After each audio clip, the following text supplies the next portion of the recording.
Welcome to Calvin, the Digital Creative School.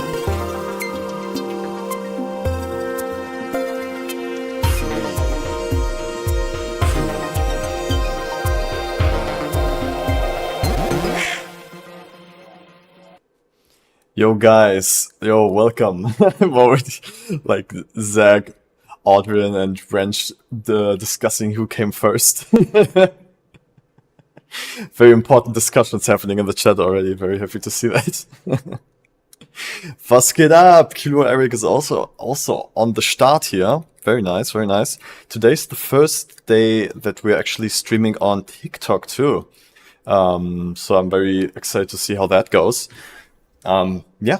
Otherwise, today we're going to look at student submissions. I already saw Wrench submitted something. So yeah, we're going to look at that. Also, every Monday, we're supposed to find the winner for the weekly challenge. But this week, there was actually no submissions for the weekly challenge. I think it was because it was too specific, kind of like the challenge that I made for you guys. So the one for this week is going to be a bit more open, a bit more generic, so you can be a bit more creative with your own ideas. Because last year I wanted to do, not last year, last week I wanted to do something around the TikTok closing, and then all the TikTok people, users kind of like fleeing to other platforms like refugees. It sounded like a very interesting topic, but yeah, I think it was a bit too specific. People didn't maybe didn't really know what to do with that exactly. TikTok, Eric says TikTok streams are huge for Reichweite. Very nice. Reichweite is very important. Reach, I guess, right? Like audience reach. Audrin says she's stuck. Wait, is he, she? I don't know. They say I'm stuck with my project. Sure, send it in. I'm not sure if you have a student membership. If you don't, there's a free 7-day trial on Patreon that you can just try out. So yeah, if you have one, you just put it into the submissions. I'm very happy to look at it today I've got like 2 hours from now. So yeah, enough time to look at a few submissions, I would say. All right, but for this week, the challenge I want to do with you guys is just using primitives, right? Like in Blender, we have all these different primitives. Let me see. So basically not using any other models except for the primitive Blender shapes. I'm going to do a post about it later tonight to explain it a little bit more. But basically, wait until this scene loads up. So, okay, so I've got everything here. I'm just going to remove everything. All right, so primitives are basically everything you can find here in the add menu, right? All these meshes here. So I want you to only use this stuff. I think I've got some extra. I don't see like landscape and Wrench said, bolted my stuff. keyboard bugged out and now it's continuously hitting spacebar. Oh shit, man. That sounds terrible. You don't need so many spaces in your texts. But yeah. For this week, I want you to use only the primitives. I would say Monkey, the Suzanne is also fine, Grid also, but like the stuff that's from add-ons is a bit too, yeah, it's not really primitives anymore. And to take it a bit further, like you can see that sometimes when you add primitives, you have this add-on, this like little overlay here, right? So you're totally fine to use these settings to change your primitive, but I basically don't want you to touch the edit mode, right? Just kind of like spawn in the models that you want to have, the primitives, and then, yeah, use them, shade them, texture them however you like, but never go into edit mode. Never change the shape in edit mode of anything. It's all about the primitive shapes. So yeah, that's basically what I thought we could do this week. I think it's going to be interesting. We're going to get a lot of abstract art, I'm pretty sure. So yeah, I'm going to make a post about that later, so you can read about it in detail again. But that's what I thought we're going to do this week. All right, and then let's get into Wrench's submission here.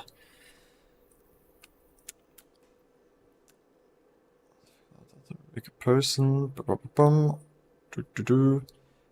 All right. Okay, let's look at the submission text that Wrench wrote. So, here we go. Painting. So let's have the computer read it for us. Wrench said, how can I set the scene up and also so how to do this scene? I think it will be easy to do. Also in a lot of your interviews people said to start copying others. Yeah. The like when you start working or when you start learning a skill, copying is a good way to learn the skills, because then you can really focus on kind of like the technical aspects of actually creating something, right? Like learning how to use tools instead of I mean, it's always oh, bye. Someone's leaving. It's also always really good to stretch your creative muscles, right? To keep your brain working and thinking of creative ideas. But if it's truly about learning new technical skills or tools, then working off of a finished reference or finished artwork that you like is a bit more useful, because then you can truly focus on learning the tools and not having to like struggle with the whole artistic dilemma of like, is this a good artwork? Am I embarrassing myself by creating this? So yeah, that's all out of the window. So you can really focus on just learning the tools, which is really good at the beginning. But like something to say about that too, like if you then post your artwork, right, and it's clearly inspired and copied or referenced from a different artwork, always mention the original. That's just, I guess common sense and nice behavior in the art community. Erik Svetboiser it. Can you quickly show to pack the Blender files again to send it in gleich? What? Sorry, the German accent made it a little bit hard from the other side. Can you quickly show to pack the Blender files again to send it? Oh, yeah, sure. I can quickly show it to you. So if you want to send off a Blender project and you have like textures and stuff in there, you want to make sure that you go under File and then, where was it? External data. Either you can enable automatic pack resources or you just pack them once, right? So just pack resources. Okay, this is not important for now. So now all the files are part of the Blender file, the Blender project file, except for video files. Video files don't get packed for whatever reason. I don't know why. With the video files, you still have to send separately. And then when you clicked on the packing resources, you do a save as, and then you select where you want to save it. What I like to do is also enable compressed, so it's a smaller file. And then send, upload that, and then that's it. Eric says, all right, I will also send in some stuff. Need your thoughts on it. Okay, cool. Nice. Sounds like a good start of the week. Okay, so let's start with Wrench's submission here.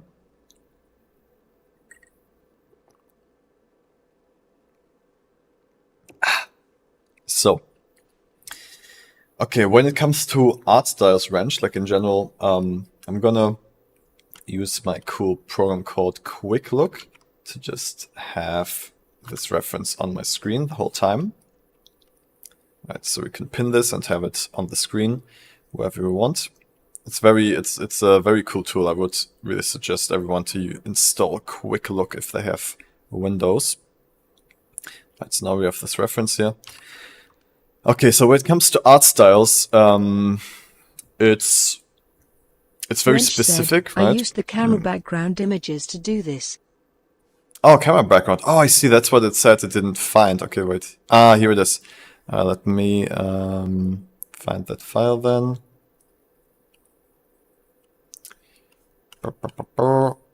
This one. I see. Okay. That's also pretty smart here if you want to really go one by one.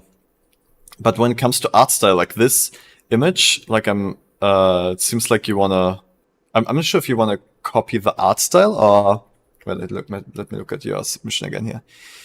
How do I get the scene set up? I think it would be easy to do. Okay, maybe it's just about the scene itself for you. In that case, I'm just gonna finish my point with the art style, because this is clearly like a paintbrush style, right? Like you've got these broad strokes. So creating this in 3D doesn't make that much sense if you want to have this style, because it's really much easier to paint it, right? But if it's more about the scene and the lighting, I can definitely help you out, because we have all kinds of assets and resources that we could create this render here ourselves. All right, so I see you already have the street, which is already a good start. Let me look at your camera settings. It feels like 50 millimeters. I think I'm pretty good at like kind of judging focal lengths, because I've been doing a lot of camera tracking and manual camera animation and stuff like that. So I think from looking at this picture, I think this is more like a 42 millimeter lens. So I'm gonna change that, but that's gonna misalign all the things you already did. Okay, whatever. Let's just not do that. There's actually a cool tool to calculate the focal length. It's called F-Spy, I think. Let me quickly look for that. F-Spy. F-Spy. Oh, I have it installed too. But I think we can't use it on this shot because it's not very angular. But let's see if we can do it. All right, so I'm just gonna load this in here. Okay, and then F-Spy works in the way that you have to place these Audrey said, axes, it says basically. I need a tag to submit a post. What does that mean? Sweating face. Sweating face. You have to tag it. Wait, I think I've got different kind of tags in the submissions here. Yeah. Live reaction and project file. So you basically have to select if I'm allowed to react to it in the live stream, right? And if you attach the project file. So basically, ideally you're gonna give me both, right? Like I can react on it on the live stream and you have a project file on it. So that's what it means. You have to select those when you post something. I think wait, did you already post it? It says one new.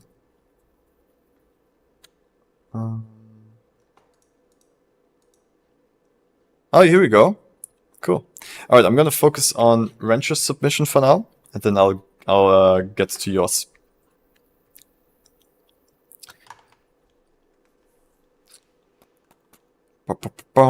Okay, so this tool is basically very good for calculating camera data, kind of like perspectives and stuff. And what you want to do is basically you've got these green lines, which are the kind of like parallel to the y-axis, and the red ones, which are parallel to the x-axis, right? But you can also change that to the z-axis, for example, which is better for us because we have.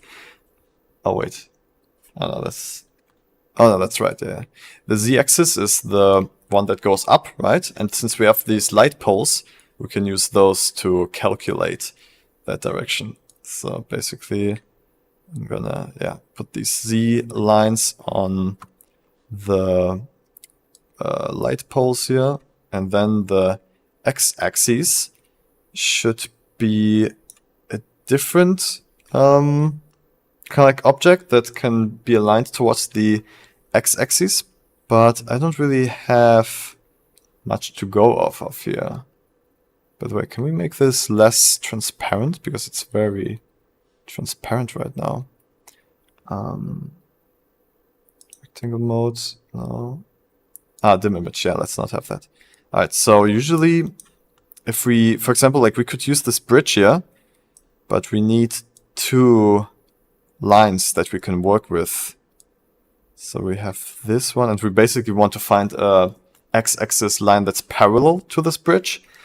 But we don't really have that in this image here, so we can't like get a perfect good reading. But like, I just wanted to show you how this tool works. Then you get like your degrees here. You can get was it radians? No, degrees was right. So yeah, we've got 42 millimeters basically, which is this is exactly what I what I predicted myself. Okay, I think I am really good at this. All right, but that's how this tool works. And if you have something with more geometry, you can use this much easier. Yeah, you can also like see it if you place this, if the perspective feels kind of correct. It feels kind of correct. Yeah, so yeah, surprising. Nice, I got it right.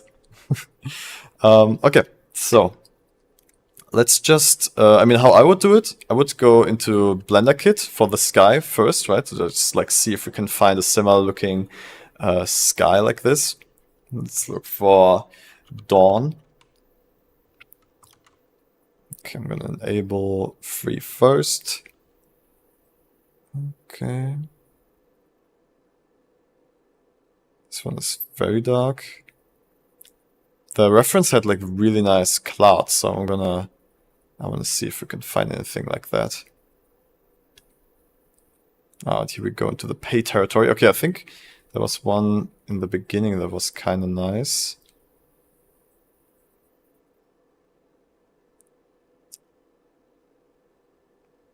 I guess this one could work. Let's just try that. 4K, that should be high enough of a resolution. Okay, and then if we disable, maybe, I mean, if we want to see the sky, our CG sky, we have to disable transparency in the film settings. Oh, actually, that's already transparent. Right, I guess we gotta go into the render view to see our actual sky.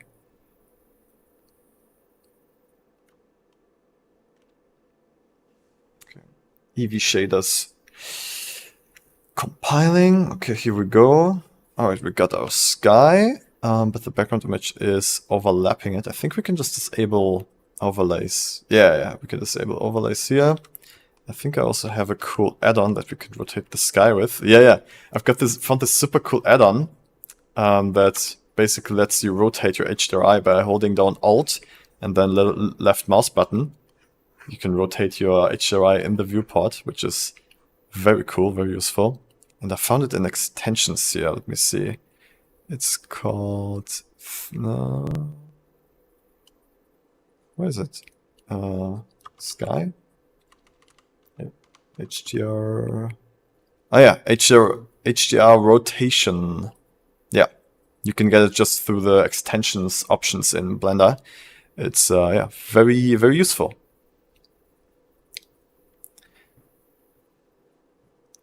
Yo, we got some we got some people on TikTok. What's up? NBS. Just got the #1 gifter badge. Oh, you gave me a gift? Oh, thank you very much. I don't know how gifts work on TikTok yet, so I don't know exactly what that means, but thank you very much. Okay, so we got a sky that's kind of similar to the reference. Let me actually bring the reference over here again. Alright, cool. So it's kind of similar, definitely different cloud patterns, but I think from the colors it's pretty close. Like we've got this nice little blue up here and the reddish orange down there. So yeah, let's continue with that. And honestly, I would just like start filling the scene up with objects that we can find through BlenderKit. And it really depends kind of like what you want to learn or where you want to go, right? Like if you are someone who wants to create their own objects, this might not help you because like getting everything from BlenderKit isn't really helpful for creating your own models. But if it's just about building scenes and environments and making renders themselves, it's totally cool to use something like BlenderKit to assemble your scene. Yeah, so let's just look for a car. So we can get a car in here.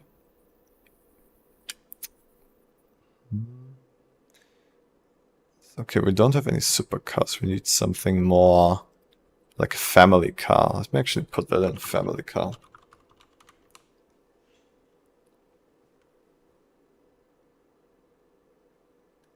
There's so many like supercars or just a crash police car, okay. But not many like normal family cars. That's interesting. Oh, this off-road truck was kind of cool. Yeah, let's get that guy.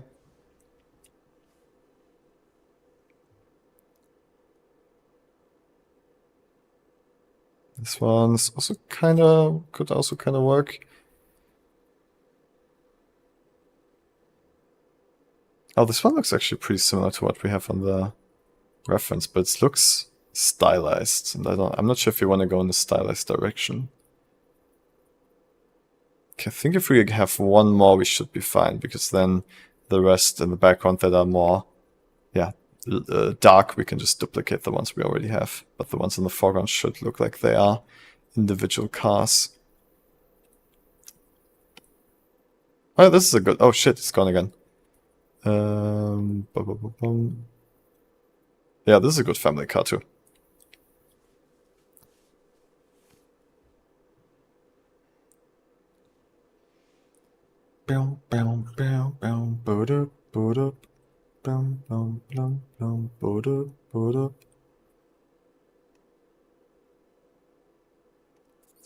Okay, so we got our cars. I think next we can look for street texture. Let me just place these cars a little bit.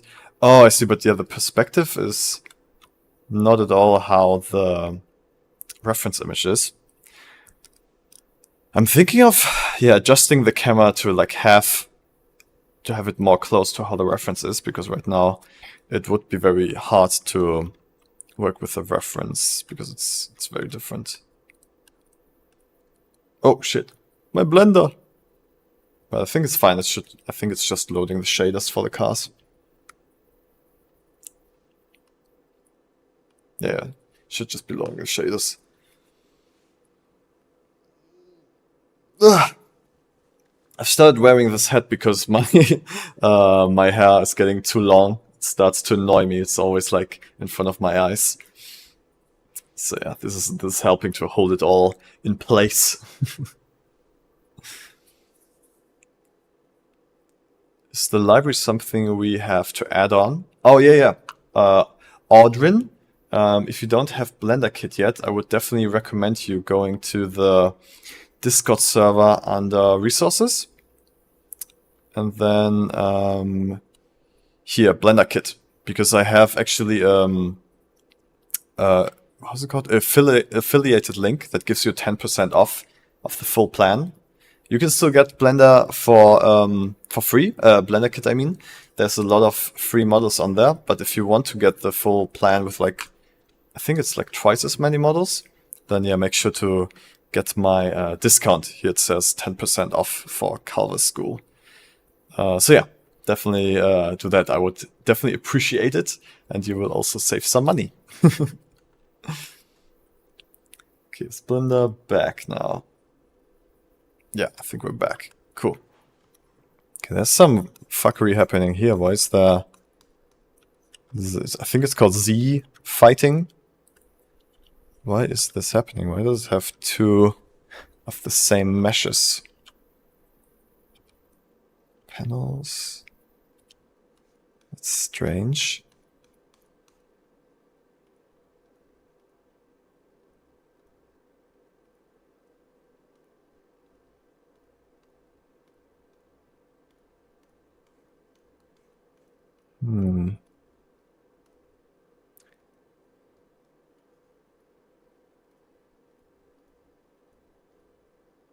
Shrink wrap. What is this for? I don't get it.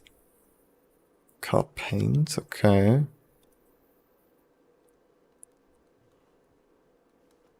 So if I just hide it, does it look the same? It's basically the same.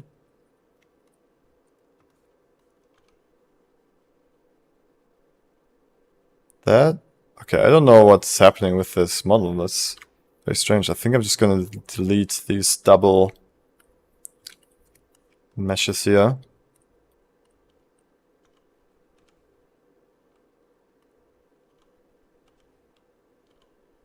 Yeah, I really don't know what this is for. Super weird.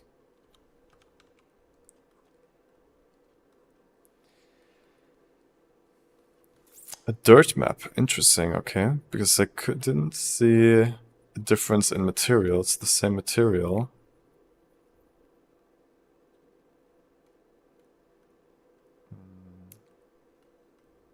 It's just different modifiers, but it's the same material.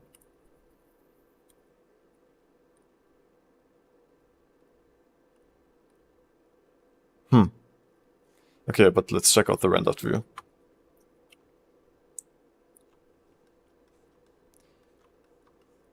Okay, we don't have the Z fighting here, but we do have it here.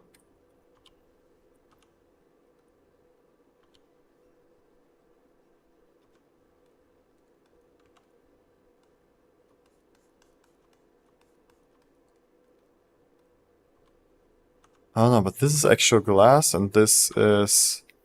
Wait, is this not supposed to render? Oh, I see. Okay, this is not supposed to render. Okay. Okay, got it. So, they kind of like... Yeah, I guess they have like this shape of the car that's being used as the wrapping model for all the single parts then. Okay, so this is something I've never seen before, so I was pretty confused. But I guess it's one way to do it. Alright, let me add a quick favorite so I can just get it here. Okay, let's go all the way back so I didn't delete anything before I deleted anything. Cool, and that means I should just hide this and then it's fine. Yeah. Okay. Okay, so let's just place the cars a little bit like they are in the reference, even though the camera isn't correct yet. So we've got one back here.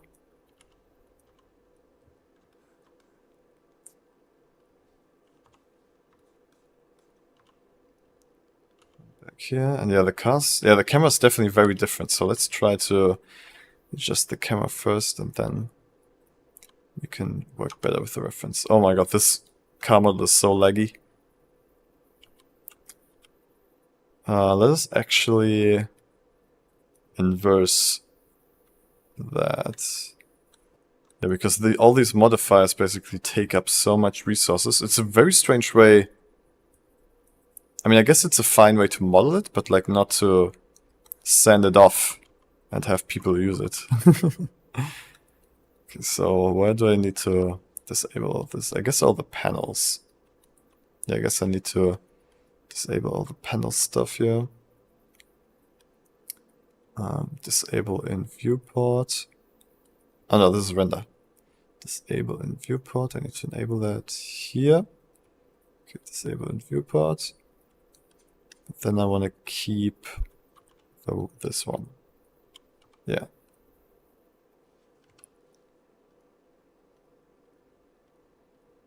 Okay, so not this one. Okay, is it faster now?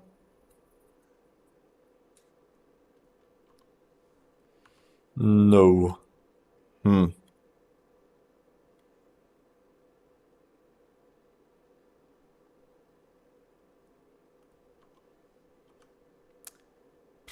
Okay, I don't know. It's pretty bad. Maybe I should just disable all the modifiers.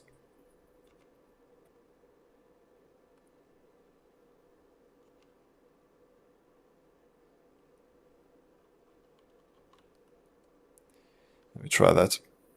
So if I just select hierarchy here and go to one of those panels, and then I just disable all of these. No bevel, no subdivision, no shrink wrap, no solidify. Okay, so yeah, this should be very simple now, I hope. Okay, it's faster. Alright, yeah, let's just keep it like this for now. It's fine.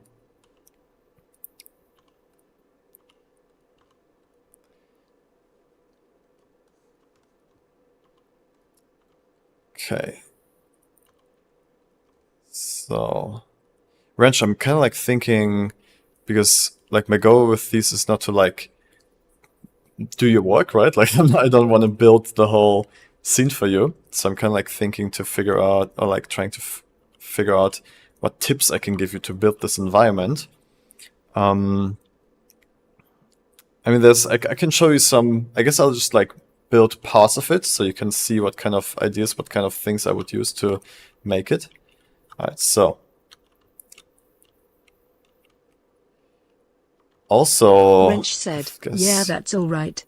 Alright. I guess we don't need to like do it one by one. Like we can just like take the ideas that are in this image and try to replicate those, right? Like we don't need to make it like you started like a 1-by-1 recreation. I mean, you can do that if you really want to, but for me, I'm just gonna place the camera a little bit where it makes more sense for the cast drive. And I think this street definitely needs to be way bigger. So how did you create this street? All right, it's an array, fixed count. What is the original mesh? Okay. I think I would also use not the like modifiers for this, but geometry nodes. So let me just remove all of this stuff. And then I think with BaggerPy, we can just select these two, and with J, array to curve. Yeah, there we go. Something looks odd though here.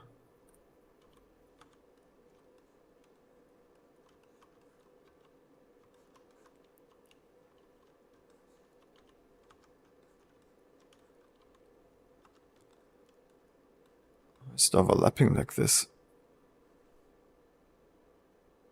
Oh, I see, it's just overlapping. Okay, length.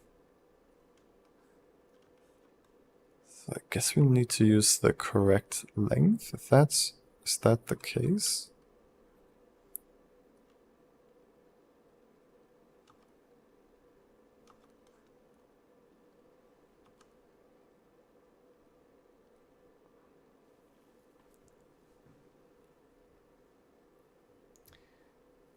Yeah. The BaggerPy just creates the this geometry nodes setup, but it's still native Blender, right? It's still in geometry nodes, so no problem. I'm wondering why this is kind of like distorting like that. Okay, I see.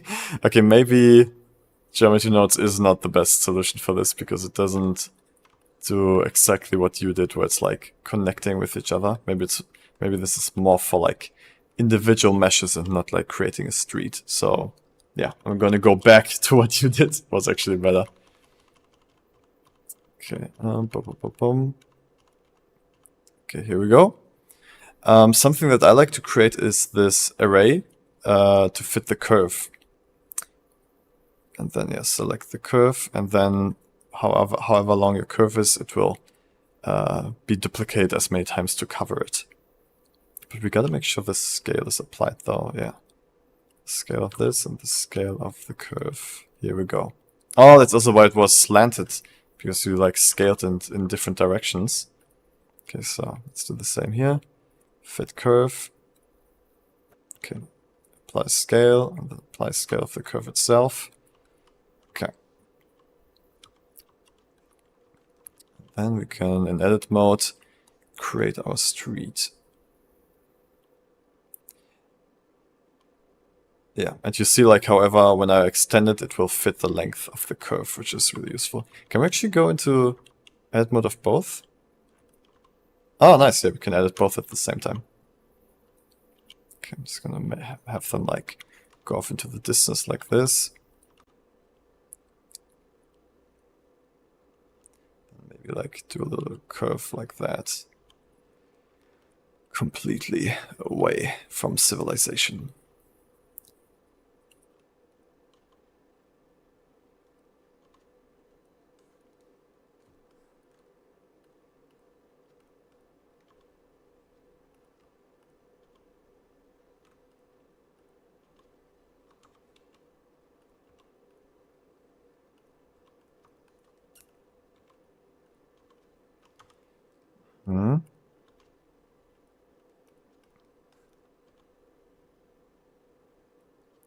Okay, I guess that should be enough for now, for the street. Okay, and for these lanterns here, we can actually... I'm just gonna get rid of them for now, because they are very much in the beginning phases anyways. Kilio says, when you extrude the path, do you press anything that it stays on that axis and not go higher or lower? It worked this way because I was on the Z orthographic view. So when I do stuff from this perspective, everything will stay flat in the Z axis. So yeah, that's how I did that. But otherwise, you could also, with E extrude it and then press Shift Z, and it will be locked on the Z axis. Yeah, that's how we would do it from a different perspective.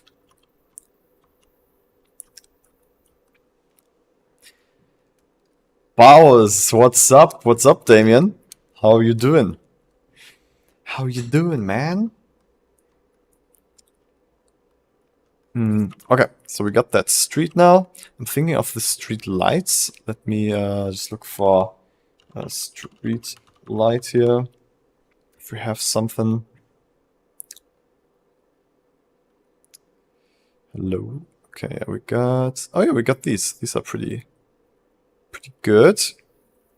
And Wrench, at any point you can come in and replace the assets with your own if you want to model them yourself. Okay, so I'm gonna get rid of this one because we don't have that one in the original. Okay.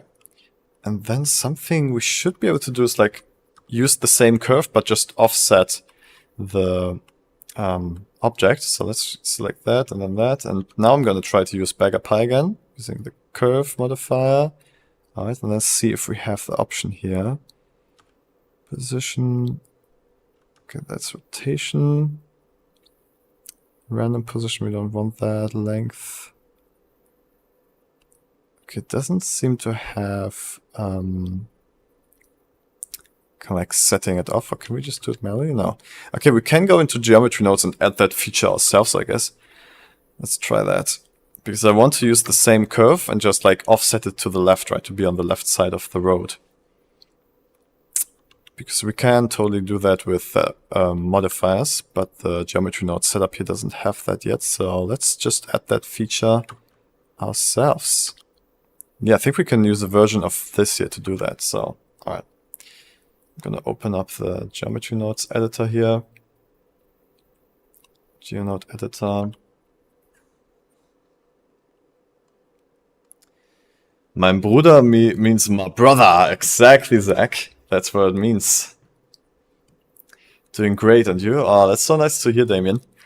Yeah, I'm doing pretty good. The school is a lot of fun. A lot of cool people interacting with me here. So yeah, got cool people around me.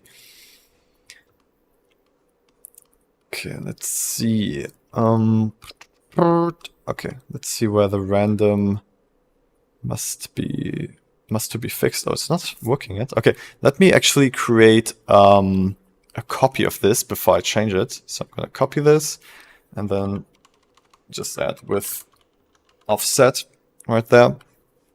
Okay, random position. I guess this is what that did. Maybe set position, random value. So random position. This is, yeah, so random position. Let me just try to understand what they did here.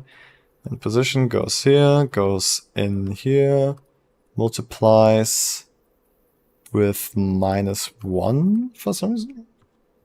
Why does it need that?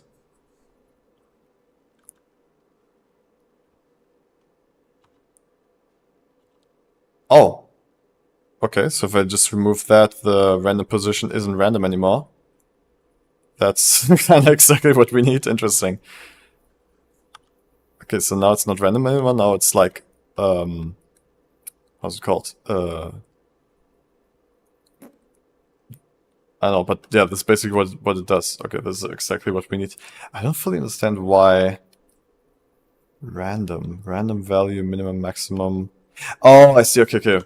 Oh, I see now, because this random value gives like each instance of the object a random value between two numbers. And basically we feed it this number here that we set here, right? So we have -2. And this inverts that number, right? So that means that when the random value will pick between -2 and +2. But if we just disable the inversion, it will pick a random value between -2 and -2, which will always be -2. So yeah, there we go. We got our feature. Okay, cool. So yeah, that worked perfectly. So we can. Oh, actually, let's actually change it so it represents what it does now. So here we want to change the name to not random position, but offset. There we go. Now we have our own version of it.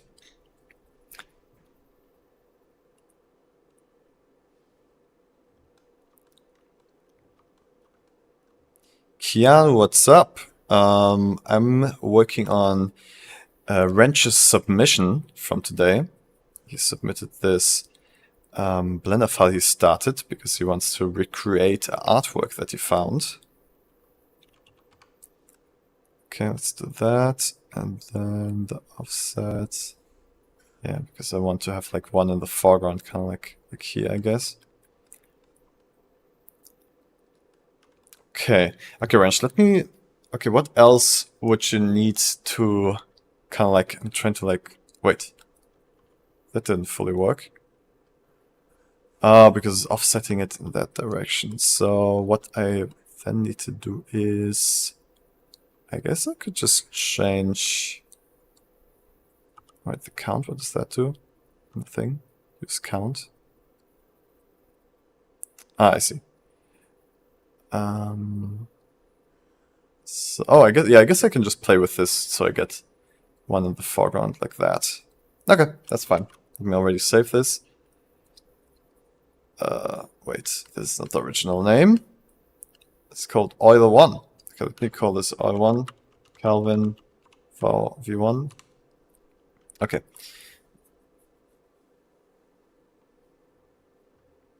Zach's students are skipping shifts. Oh shit! All right. See you, man. Okay, wrench. What else do we need from the reference? What can I still give you tips on? Where we have these bushes here, I think, like object-wise, you should be fine creating the objects yourself. I think maybe lighting-wise, I could help you a little bit. Because right now it doesn't look like the reference at all, right? Like yeah, it doesn't look like the reference. The reference is very like nicely moody from how it looks. So let's see if we can like push it in that direction a little bit more.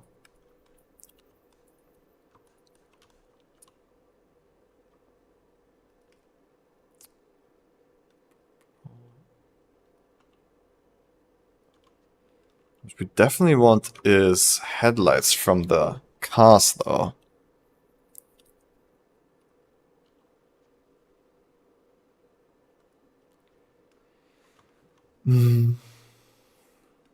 There's a few things I want to do here still. Let's add street texture here. Street wet.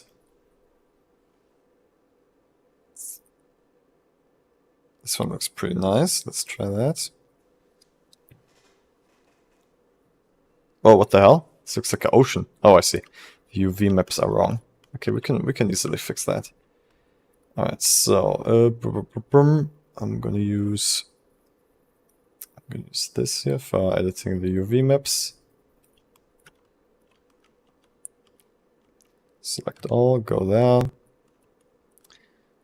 Then I'm also gonna want to see the rendered view Eric here. Svetboy, it's just a prank, ha ha ha. That's hilarious prank, my friend. Let's open the UV editor and scale this to fit our UV.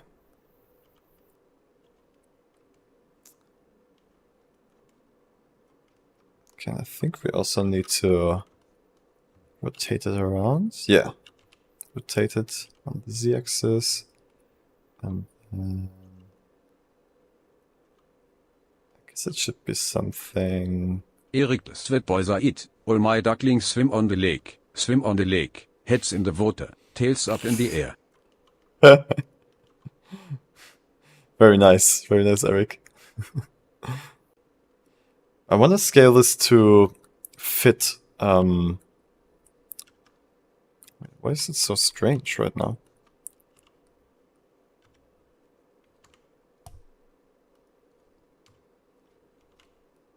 Okay. Erik Svetboiser it. LOL he automatically translates it. Automatically translate. Very praktisch.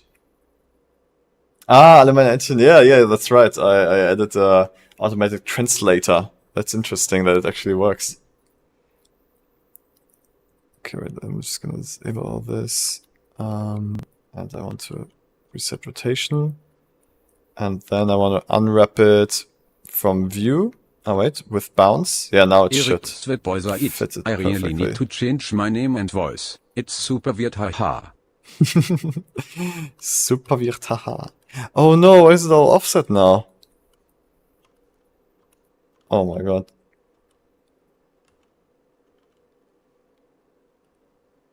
Is it because this is all offset? Oh my god, okay. Oof, yeah, how this was set up is a bit confusing, Wrench. But the modifiers, like these array modifiers and everything, are a bit confusing on their own anyways.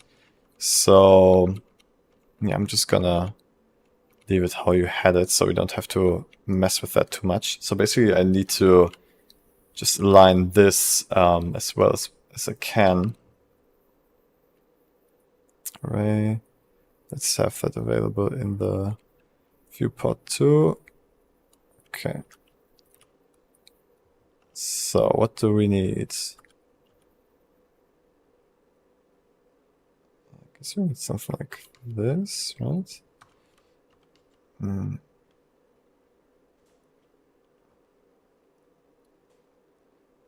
Pulse, albedo.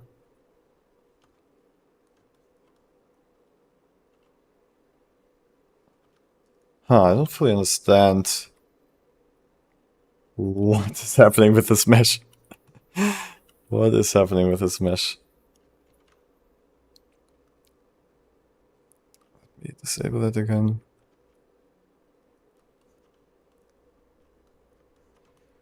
So, what is up with this mesh?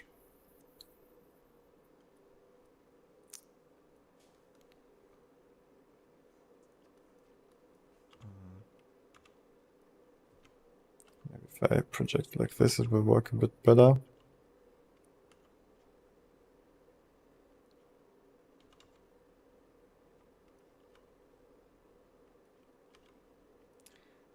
Yeah, it's a bit hard to unwrap because it's like a little bit funky.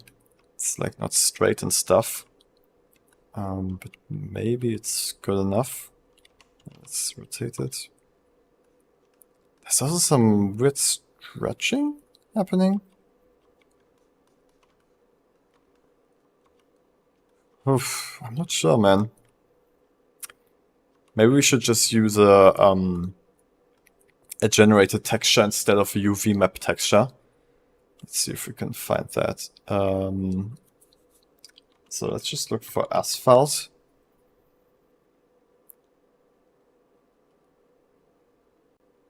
Wet asphalt? Can we find that? Wet.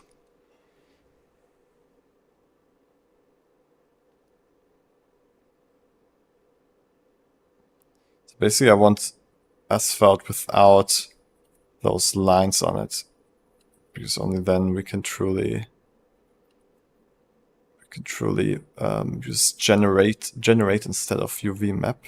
Wrench said, "Lol, I saved myself with a headache." There was one that I saw before that was kind of fine. Yeah, this one. Then we can add the wetness ourselves. Okay, so you see, like it's still using UV projection, but let's actually change that. By not using UV, but we're gonna try generate it. Alright, that looks better. Object might also work in the same way. The object also works the same way, but let's stick with generated, and then for scale I'm going to use a value, so we can just control it very quickly. Yeah. Okay, I guess that's fine. Then let's add a little bit of reflection to it. A little bit of wetness. For that, I'm gonna use... We've got this roughness here. And if we change the roughness... Oops, that's not what I wanted. If we have the roughness really low, we basically... Oh, no, it doesn't look too wet. So basically, we probably want to add the glossiness after the principled, right? Of normal. Because basically, we would need to change the normal map and the roughness at the same time. Which I guess we could do. Let's try that. Noise texture. Let's get the look of this noise texture right first. Some color ramp to make it look like the shape of puddles. Okay, it needs to be pretty detailed to make it look correct.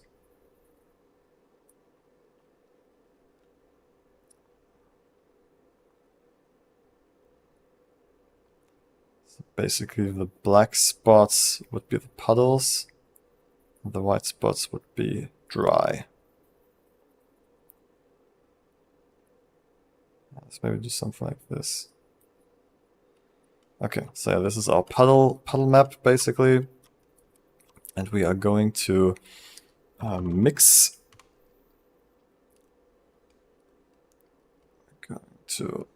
our puddle map with the vector mode here, so we can mix it to become reflective. Oh, but it's the other way around. So I guess let's change the colors here. This one should be black, and this one should be white. Okay. Yeah, there we go. It looks more like puddles. And now we want them also to have no normal map where the puddles are. So that means I also need to affect the normal strength, right? Yeah, so basically you want no strength where... Oh, I think we can just use this map for the strength, right?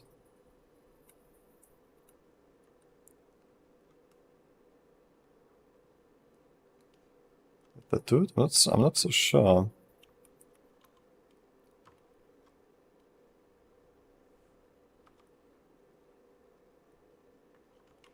I don't think so. Maybe we need to invert the colors for this one.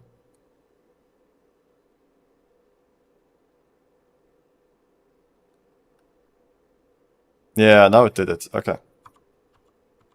Yeah, there we go. So now we should have normal maps where the asphalt is usually, or like where the asphalt is dry, and then normal maps for when there's water. So the water appears more flat. Yeah, okay, it's a small detail here, but this is how it should be.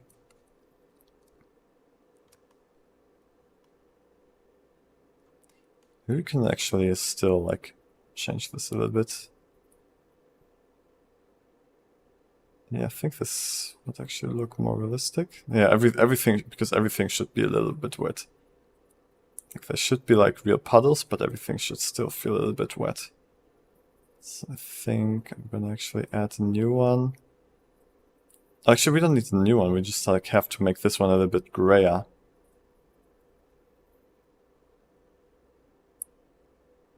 To make it more reflective.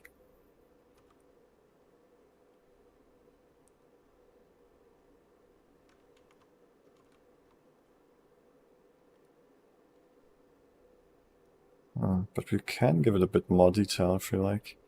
Just something like this.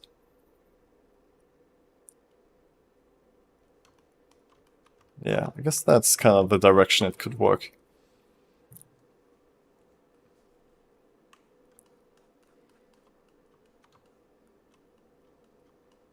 Okay. All right. Let's see how we can add those lights in front of the cars. I think I'm just going to create an object that we can just then instance. On those parts. So let's just create a collection here. I'm going to call this car light. And I want there to be, like a little orange glowing ball for the light itself. So I'm gonna create a new shader for this. Make it emissive. Let's see, how much should it be emissive? We can also like, oh, I saw that was a shortcut. E, yeah, nice. Just like E, dropping it. Oh, it actually doesn't work. Let me use my other tool for getting colors. Okay, that way. Okay, nice.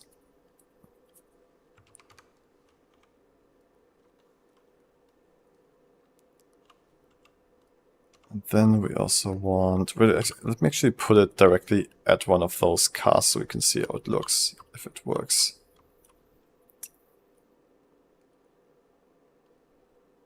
Face, active. Okay, then we can just with control snap it to a surface.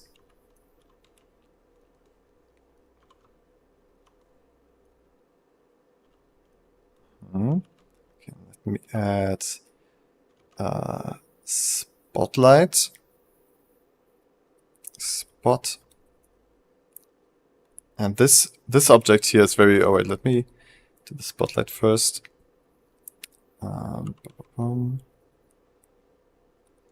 guess something like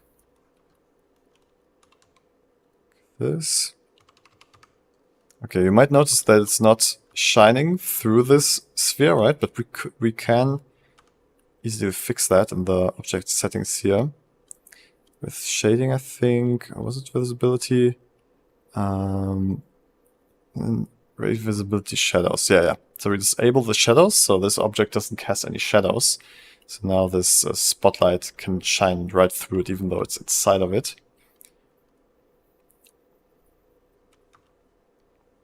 Let's make it a bit bigger, so it's softer, like almost as big as the light source itself, right?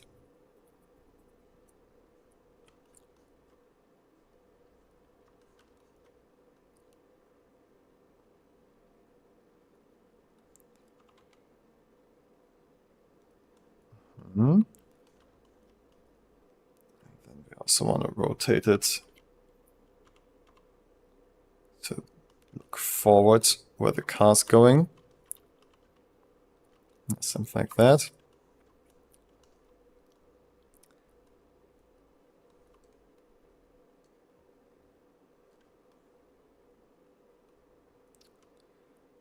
Okay, yeah, I mean, this is the basic setup that I would do, I guess, to create these spotlights.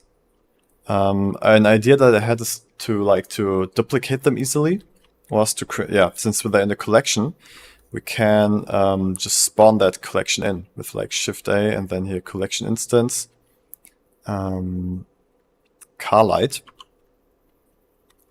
And then we have that same collection. Oh yeah, but what I realized is these objects need to be at 0 position. So the collections actually have them at 0 too. So I'm just going to reset the position of this. And then the car light is right here. Yeah.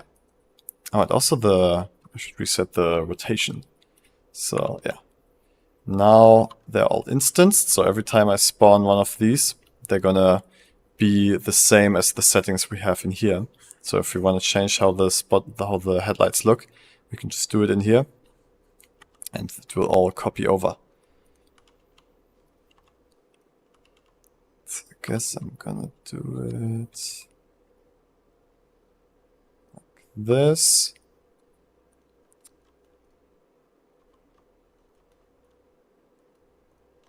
A bit smaller.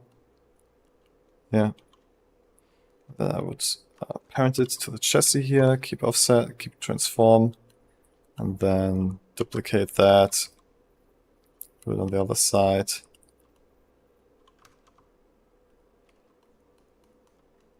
Yeah, there we go. And if we move it, they move together with it. Yeah, now you can add these lights to all the cars where you need them, and they all behave the same. Okay, cool. Yeah, that's another little trick for you. So for example, now, like if I want to have this like outline softer, I could just go into the original spot here and enhance or like increase the blend, and it will change on all the spotlights. Okay. Okay, lighting wise, let's see if we can push it a bit more into the final direction. So we're using Eevee for rendering, right? You also want to use Eevee for the final render?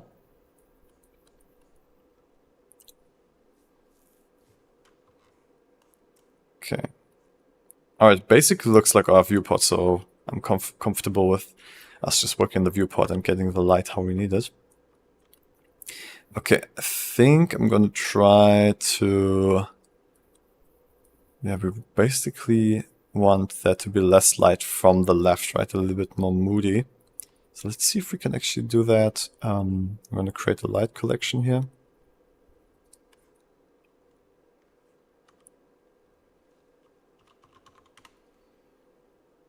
Let's see if we can actually do light blockers with Eevee. Create a plane here, make it emissive and just black. Okay, and then I want to see if I can place it over here so it's blocking the reflections. Okay, that doesn't work. I think it's because Eevee works in screen space. So if we don't see something on the screen, it's also not going to affect the lighting. So how are we going to do that in Eevee then? If we change the HDRI, will that affect it? So if I go into the world settings here, and I add a gradient texture, let's see. We're gonna map that gradient.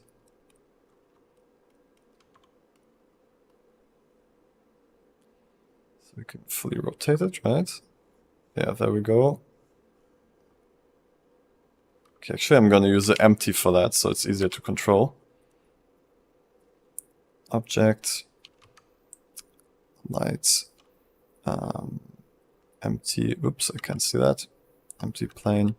Okay, HDRI mask. Okay, I'm gonna use the HDRI mask. So now if we rotate this empty, it should rotate the mask, right? Yeah, there we go. Okay, so now I should be able to... Oh, also the movement. Ah, the location also affects it. Oh, that's actually very useful, yeah. Okay, so now I wanted to use it to like make the other side of the HDRI black. So I'm going to mix these two colors together. Mix this with our gradient and use multiply, so it gets darker where it's black.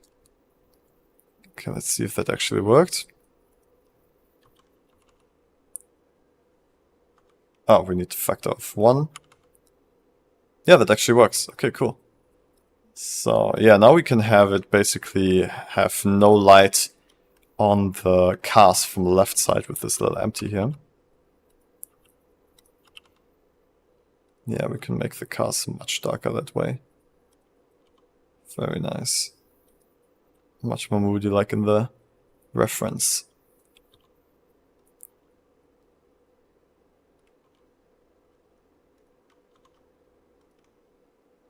I guess a little bit like this. And then we can play more with manual lighting, like we can place our own lights and make it look exactly as moody as we want to. Okay, can I give you another tip? Let's see. Let me look at your submission one more time.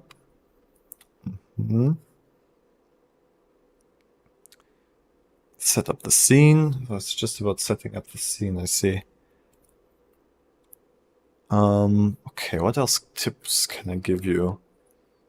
The rest is just set dressing and yeah, working on the lighting a little bit more.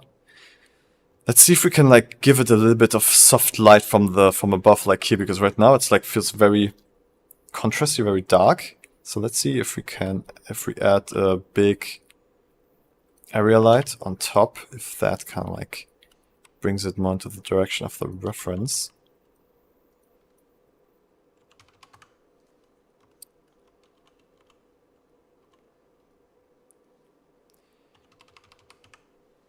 Okay, that's way too much.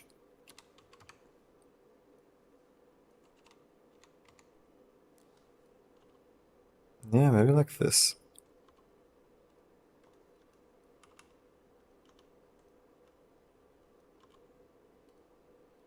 Yeah, but then we can slightly color it with this like bluish tint.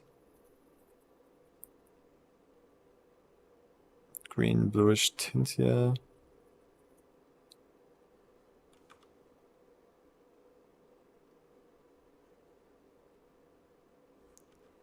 But the reflection on the car like feels very much too strong. Like in the reference you can see like how the cars always feel matte, but I guess that's also the material of the cars. Yeah, so I guess this could work. Yeah, let me just make it a little bit darker, and then I think we got something that's helping the mood.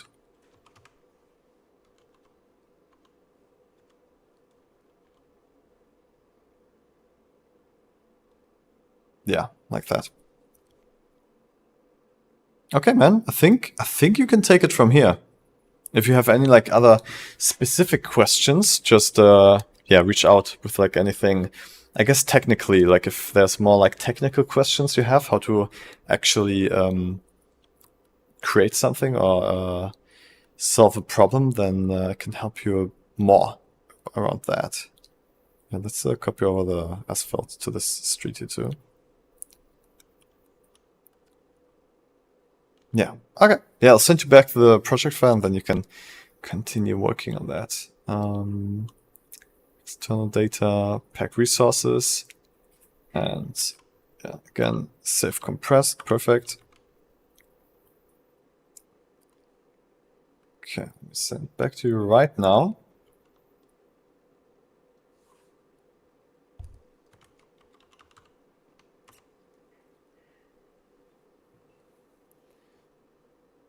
Okay, let's see the other submissions we have here. Alright, we got 2 new ones, Wrench right? said, Yeah. thanks. No problem, man. Yeah, just let me know when you have more questions or if I can help you with something else. Okay, so Audrey sent something here. Audrey said I followed some tutorials to learn how to rig a character but can't get the rig to show up on screen. Do you also have any tips to make rigging easier? Okay, let's see. Let's see that.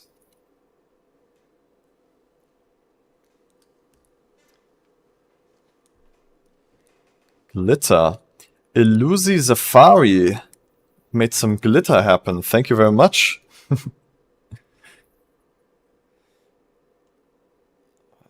Okay, so we're working with a rig here. Let's see.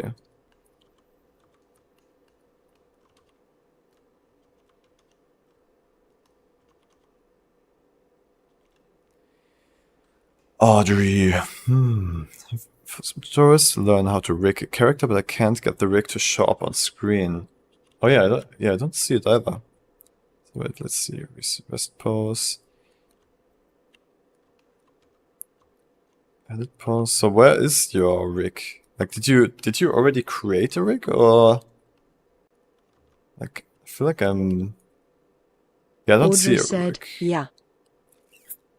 Like, at what point of the creation Audrey process said, did you I'm using Rigify. Rigify? At what point did you see a rig? Because oh wait, the layers are turned off here. Maybe that's that. Audrey said, yeah. I hid the meta rig. Okay, so we see the rig now because I enabled the layers here. And is it actually connected to the person? Let me see. Oops. Whoop, papa. Oh my god, what am I doing? Okay, so it's got all these things, and the armature is not selected. Okay, let me try that. Let me select the armature here. And it's not doing anything. Okay, so it's not... Wait. Okay, it is parented, but I think... Oh, it was in the wrong place when you basically connected the mesh to the rig. So wait, let me just have these two and get rid of this armature modifier. Okay, so the problem is the origin points of these two objects are different. They both have their origin point in the center here, right? So what you want to do is go to edit mode of your mesh here. Oh, that's interesting. It's with the skin modifier.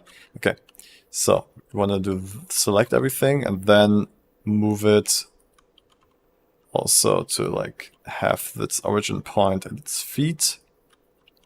Okay, nice.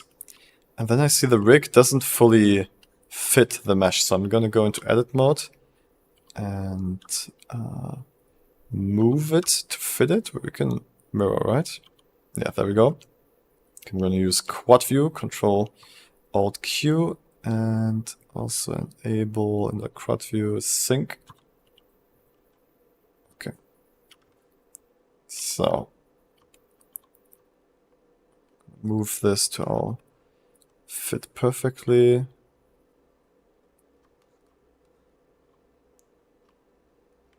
This.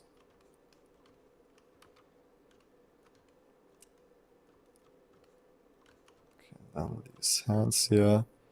Boop. Dooch. Dooch. Boop. Boop. Boop. So you definitely want to make sure that your armature is always inside of your mesh, right? Okay, this looks fine now, I think. Oh wait, the ass bones are maybe a little bit too far out. Ugh, too close. Maybe more like this. Maybe the knee out a little bit too. Okay, I guess that should be fine. Alright, okay, so you said this is a meta rig? So that means you use this to generate a more in-depth rig, right? If that's correct, if I remember it correctly. But usually there's a button for that, I thought. Right, let me add, maybe I need to activate my meta. Audrey said, Rigify. the rig you're using right now should be the more in-depth rig. Okay, oh yeah, I need to enable Rigify. Okay, so I got that enabled. So this one's the more in-depth rig. Okay, but still, it's still pretty simple rig. Like, usually you want to have control bones and stuff like that, but this one is basically the rig that you would use to weight paint, right? Kilo says you have to first parent it with auto weights and then you can activate the meta rig, I guess. Okay, let's try that.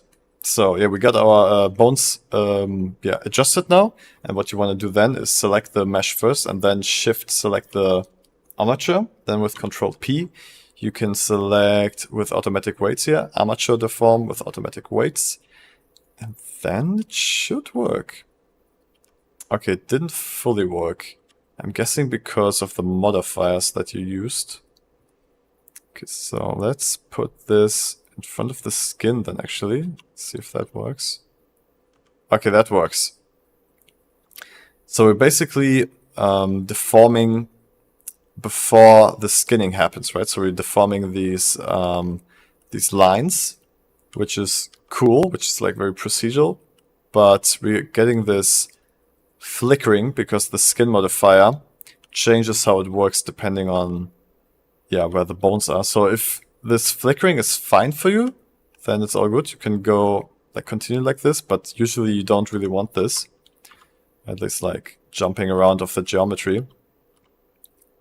So what you should do instead is apply your basically the whole mesh, right? Like make this whole mesh like a finished mesh. But I would duplicate before you do that. So duplicate it and move the original to, I guess, backup collection maybe. Just gonna disable the backup. Okay, and then to apply all these modifiers at once, you could just press the apply all button here, which is from an add-on, I think. If you don't have this add-on, if you don't have these, you can also just with F3 search for convert to mesh. What? Mesh. Convert object to mesh, yeah.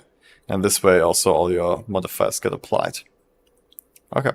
Oh, actually, something I would do is not apply this kind of the subdivision modifier. So I guess I would delete the subdivision first and then apply these. And then add the armature with automatic weights. So now, yeah, now we got no flickering. And then we can apply the subdivision after that again. Okay, now it should work pretty well, I think. Yeah, now it works pretty well. No flickering. Okay, cool. So you could already go ahead and use this rig if you want to, but there's ways to help you animate it. Wait, Kalua said, select the rig, go into the data properties, and then under Rigify you can generate the final rig. Okay, let's try that. So, data properties here. Where did you say? Then use Rigify.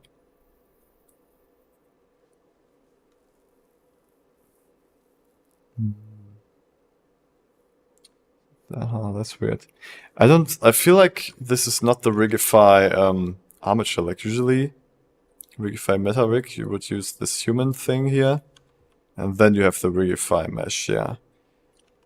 Let me see. Did you actually use the Rigify mesh to start with? Upper arm R. Upper Audrey arm said, R, yeah. Orange. Audrey said, I've already generated the rig. That's strange, yeah, because I don't... Wait, is this? Audrey said, so if you go to the collection, Teresa Meta rig.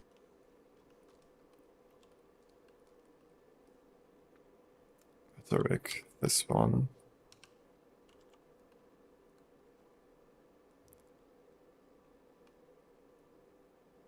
The which requires upgrades to bone. What does it say?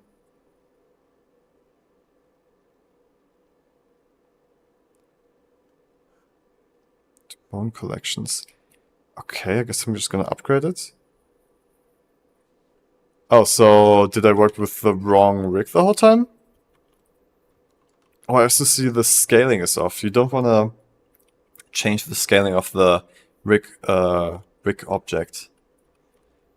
Okay, so I guess I worked with the wrong rig then. Okay, let me do that again then. So this, select these both, and then do that. Okay, and now we gotta go into edit mode and adjust it one more time.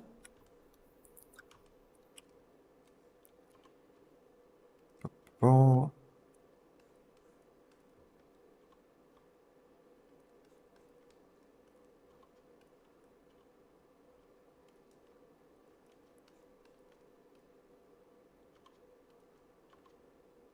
Okay, what was the other rig then for that I changed before this one?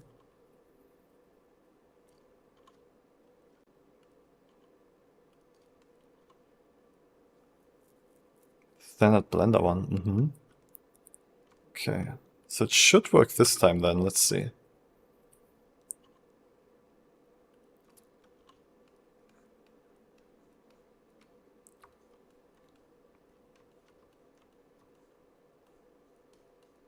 Okay, seems fine. Alright. So, now let's parent it again here. We've got...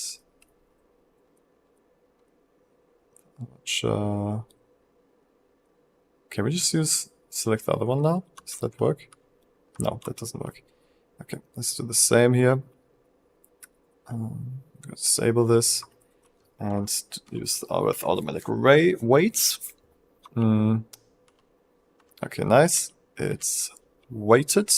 Let's activate the subdivision surface again so it's smooth. Okay, yeah, seems to work how it should. Okay, now let's generate the rig. Oh, fuck. Upper arm L input to right must be a chain of at least 3 bones. Oh, this is what happened. Okay, now I see. You clicked the button and then it didn't work. It created this rig, which is basically the same as the meta rig, but not the one that you want. And I think this is, I've had the problem before in the past that when you delete bones that you don't need, like the fingers, like I think it's talking about the fingers here. Upper arm L. Is that this one? Let's see if this one. Upper arm L3. Yeah, so it's expecting a chain of 3 bones and it only has 1. So it's expecting there to be a hand after that and then I guess the thumb or the fingers. So that's why this isn't working, because the add-on is expecting a different rig. So how can we actually change that then?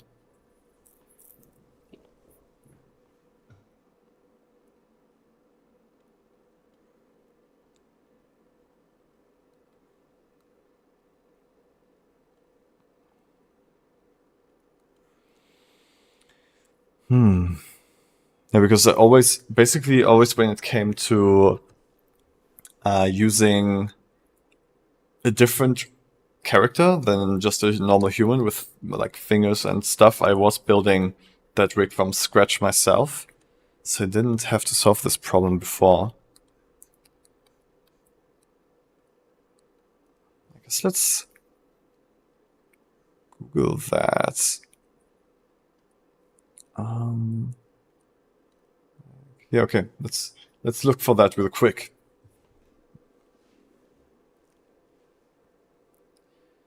Kilua says there you can delete it, I guess. Audrey said, three-armed "Can you elf teach me things. how to do the rig from scratch?" Yeah, doing it from scratch I can also show you. I just want to quickly see if we can actually solve that, because that would be interesting. Blender, Rigify, don't need hands, I guess. Bone. Guess I can.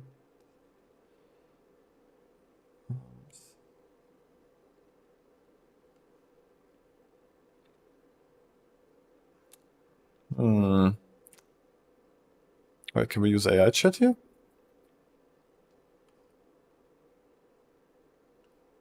Let's try that actually.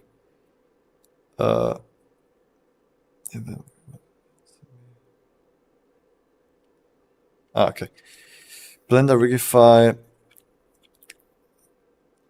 Generate without hands. I guess let's see. Let's see if this AI is helpful.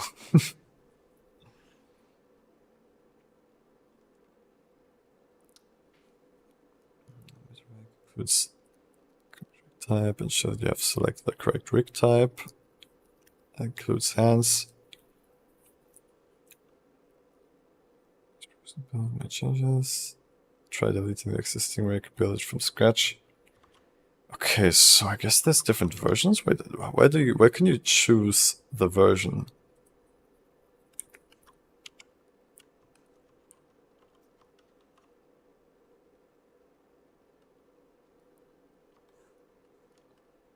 So Audrey, how you did it was you just like manually deleted the bones that you didn't need? Is that what you did?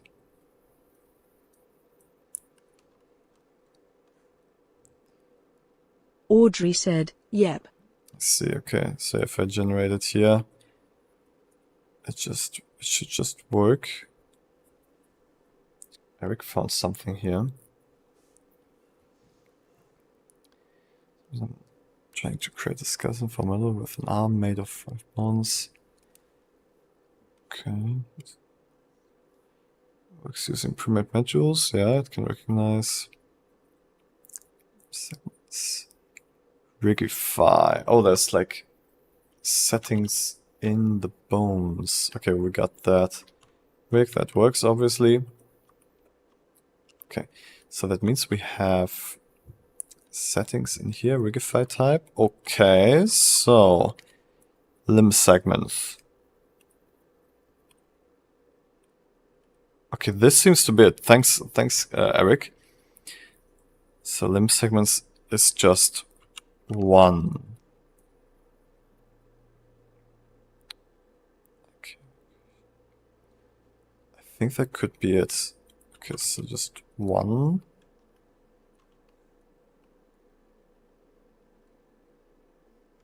Let's try. No. Upper arm L input to rig type must be a chain of at least 3. It must be of at least 3. Upper arm L input to at least 3. Why does it need to be at least 3? Why? Can we just have our own version?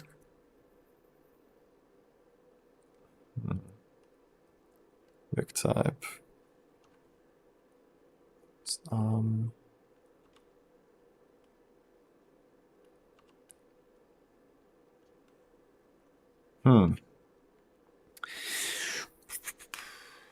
That's annoying.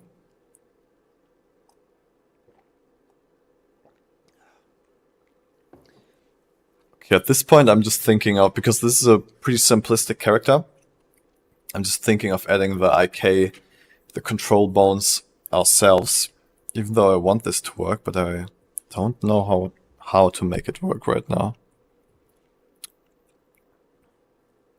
Okay, let's just go the manual way for now, because this I can't figure it out right now, and it's still also useful to know how to create IK bones and stuff like that manually. So we have our rig working and weighted already, right? So we got our guy here moving and everything, bending. So, and now we should create IK bones, so it's easier to animate, right? Because right now, if we move this guy, he doesn't stick to the floor, right? Like at least his feet should stick to the floor. So let's start with that. What I also like to do with my rigs when I create some is to create a like one main control bone in the center. So I'm gonna press Shift A to add this bone here and call it main controller. And this main controller is basically useful if you're creating like big movement patterns, right? Like if you want your character to move across a big space, so you don't have to animate the object itself, but you can animate the bones. It's all through bone animation. Let's open the side panel here. Item, and I want this to be here at 0 and here at 1. Okay, and I want this main bone to be parented to this. Keep offset, and now if I move this, the whole rig moves, and this moves, yeah, everything everything also, but in a moment you'll see why we need that.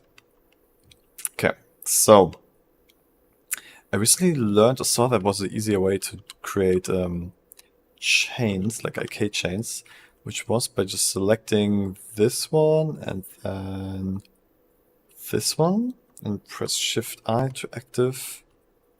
Oh no, that was the other way around. So this one, Shift I to active. Was this how it worked? Chain length. Oh no, this was not how it worked. Okay, so it was the other way around. Yeah, chain length 1, 2.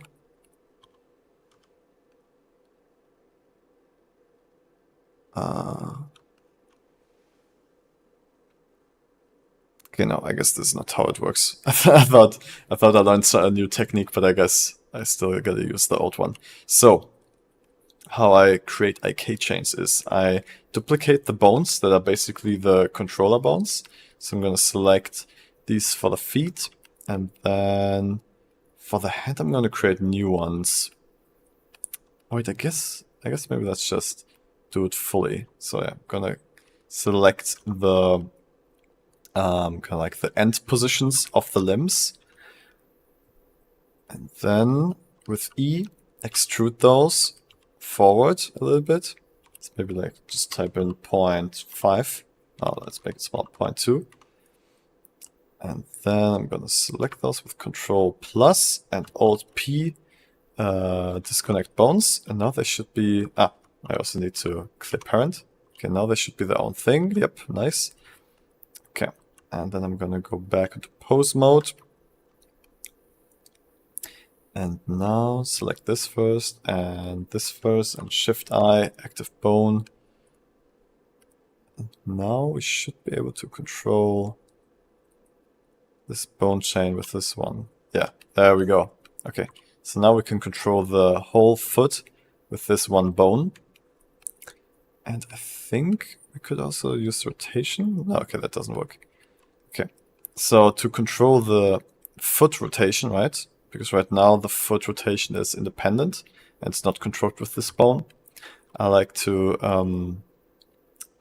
go into this foot bone here and add another bone constraint, and have this. Wait, no. Let me actually try the other method that I thought would work, because I think I know now how to do it. So I'm gonna delete this one again and then extrude from this one here, 0.2, and have this, oops, have this clear parented. Yep. And now I wanna do, oh, the other way around. I always forget which way it is. Alright, do that. And then the bone chain of 3 should be good. Okay, now it does that. And if we enable rotation here, we should be able to, yeah, to control the rotation also with this bone. Alright, cool, so it actually works. Yeah, this is a better way than what I've learned, or what I did before. I've got a better strategy now. Okay, cool. So yeah, so you've got one bone now that can control the whole position and rotation of your leg, which is very nice. Okay, we gotta do the same for this side here. Rotation and length 3. There we go. Oh, Eric sent another link here. Must be a chain of more.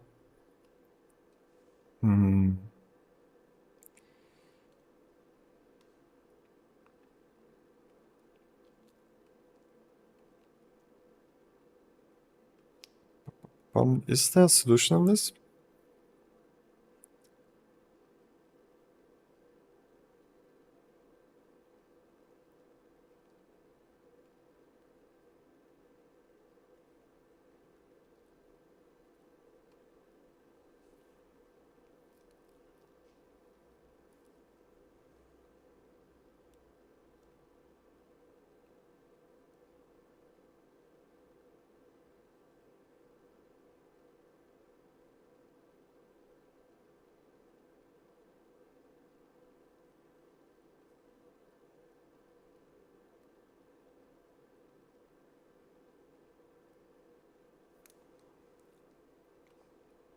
I don't really see a solution for our problem in this right now.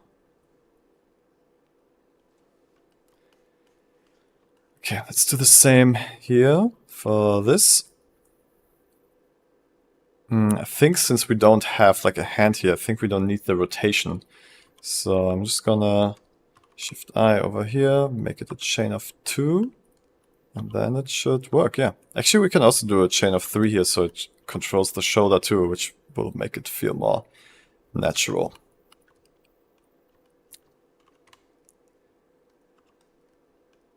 There we go. Shung, shung, shung.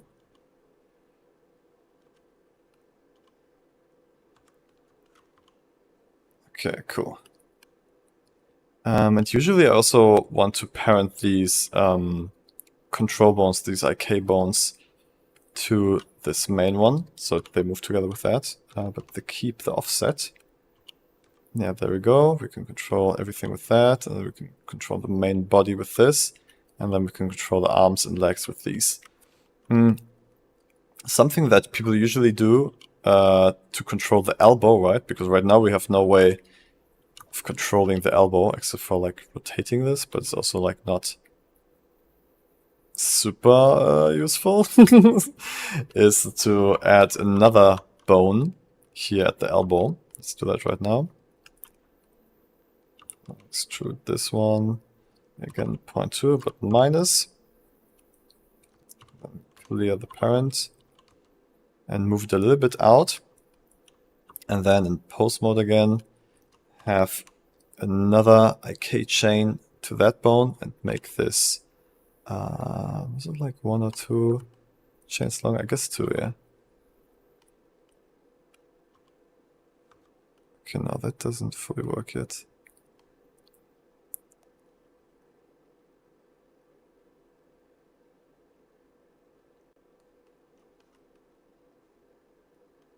Isn't this how I did it? Isn't this how it's done?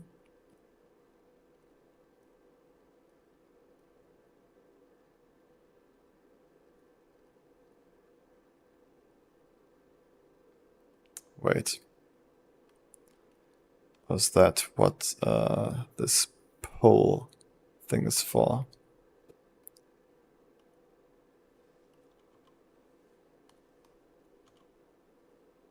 I mean, it does it, but it's kind of like strange. Like, why do I have to position it all the way over here for it to... Oh, no, it does the right thing, but the rotation of the bones is messed up, so that's why it's kind of strange. Let me actually see the rotation of the bones. Local, normal. CZ. So it was pointing down, so we want it to point up, I guess. Control R, 90 degrees. So now Z is pointing up. Alright, let's see if that fixed it. No, still the same. Wait.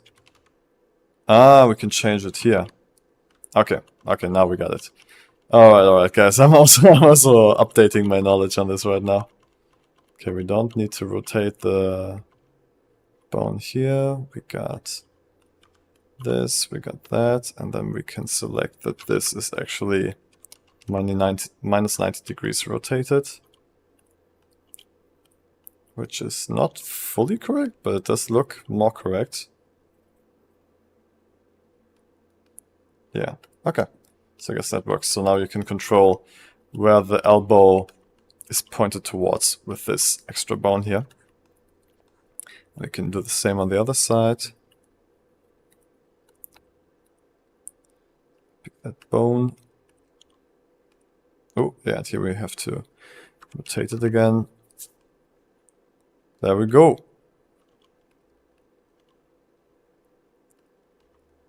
Okay. Something also that you should, what I like to do with my armatures is they're already, like it's already set to be in front, which is very nice, but I think it takes too much space. So in the object, in the viewport settings here, I like to set it to wire, so it doesn't overlay with everything too much. And yeah, you want to make sure it's in front, so you can always click on the bones that you want to control. Yeah, there you go. And also make sure like these IK bones are really useful if you want to animate something. Okay, this looks kind of strange. I mean, if something like this happens, I guess it makes more sense to make the chain length just 2. Oh, wait. What is happening here? Why is the rotation so extreme? Okay, I guess both works. Yeah, now what I wanted to say is if you are doing like zero gravity or something like that, IK is only really useful in the hands, in the arms, if you want to quickly do a pose for a still render, or if you have them interact with a static object or the world, like touching a wall, for example, and you want to have that hand stay on the wall. But most of the time, if someone is just like walking or something, you would use the FK animation. So disable this, right? Like no influence, and you would animate it with each bone after the other, because that way it would look more natural. And especially if you're doing zero gravity, like I think you're doing. So yeah. Audrey, do you have more questions about this? I can send you this file back. I hope this kind of like explained how to do manual rigging a little bit. No, this is great. Okay, cool. Something I noticed here now is that this bone actually rotates around. That should not happen. Is that something we can fix? I'm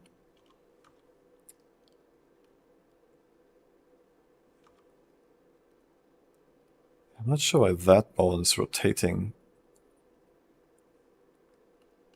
It doesn't look extremely bad, but it's a bit strange. That's not how it should work.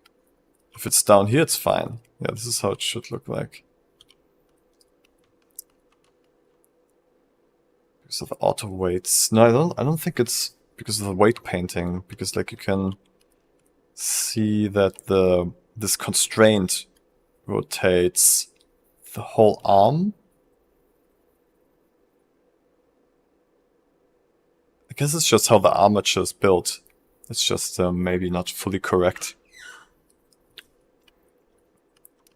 Okay. Something I want to show you that's also pretty cool, like to quickly switch between forward kinematics and inverse kinematics, right? To like switch between the animation types. You could control this also with your main bone here, for example, by adding a driver, add driver, and then using the scale. Wait, we gotta copy the name here. Yes, like that. Using the average scale to control the influence. So that means now, oh wait, I think I gotta delete the +1, so variable. So that means if this scales down, it's not like you basically switch to forward kinematics, which is pretty useful to have like available so easily. But I think we should do 1 minus var. Right, so now no. So basically maybe I wanted to just like 0.5. Yeah, so var times 2, so that means if I scale it down by what? I'm a bit confused again. Var times 2.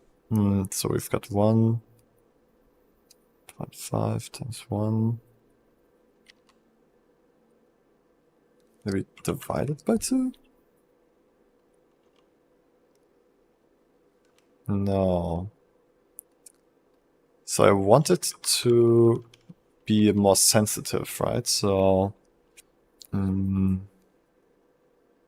scale goes from 0 to 1 right now.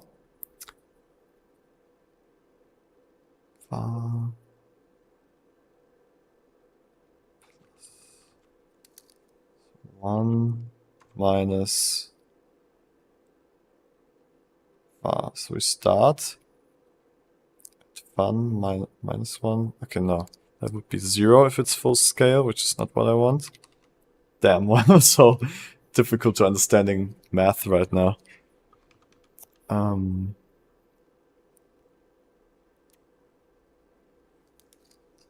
0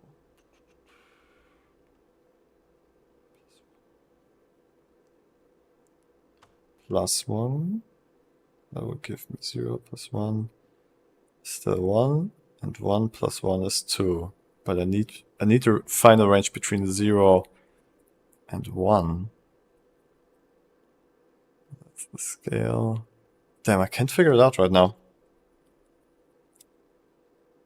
I don't know why. Usually this is not such a big problem for me, but I guess it still works. Yeah, if I scale this down to 0, we basically have forward kinematics. So we can animate how we want to, and then if we want him to like interact with something again, we could scale this up to 1, and he's interacting with it. So yeah. Okay, resetting everything. I'm gonna... Do we have the things all set up here? Ah yeah, inverse kinematics. Okay, I'm gonna copy this driver so you also have that on the other side. Copy driver. Paste driver. And I think we still need to change it from L to R though. Yeah. Yeah, there we go.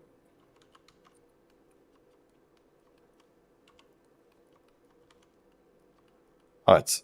Oh, I also see the normals are inverted here. Usually you don't want that, so I'm just going to select everything and then with Alt-N, recalculate outside. And now it looks correct. Nice. The UFO looks pretty fun. Nice job. Alright, I'm going to save this and send it back to you. Introduce camera V1.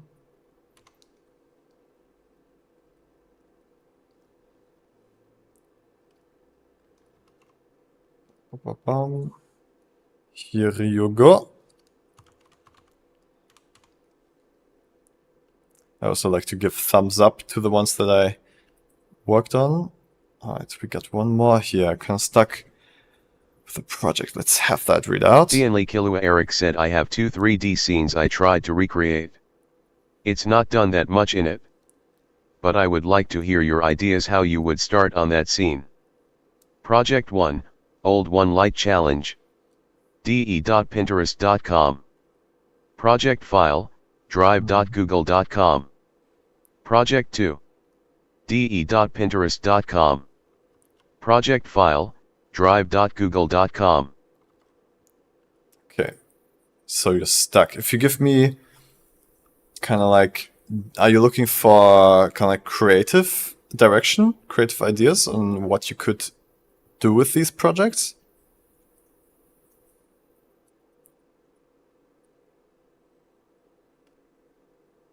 Or is it more technical problems you're having?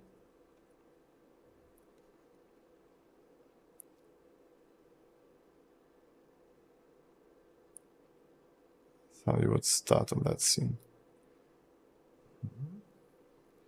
Can't really understand what I need to do that it looks like my reference. Okay, yeah, we can see. Oh damn, you're right. It's almost 20 already. Okay, let's just open up your projects and I'll check them out. Maybe I noticed something, and then we just continue tomorrow.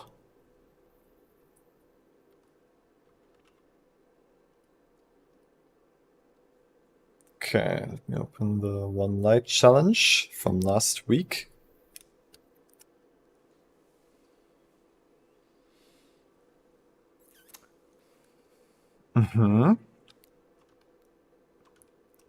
Let's see this rendered.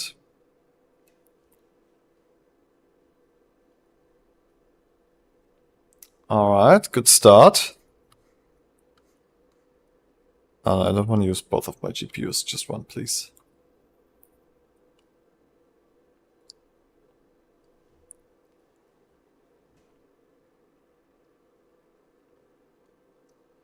Gaming. Wait, why is my why is my setting on TikTok gaming? That's not right.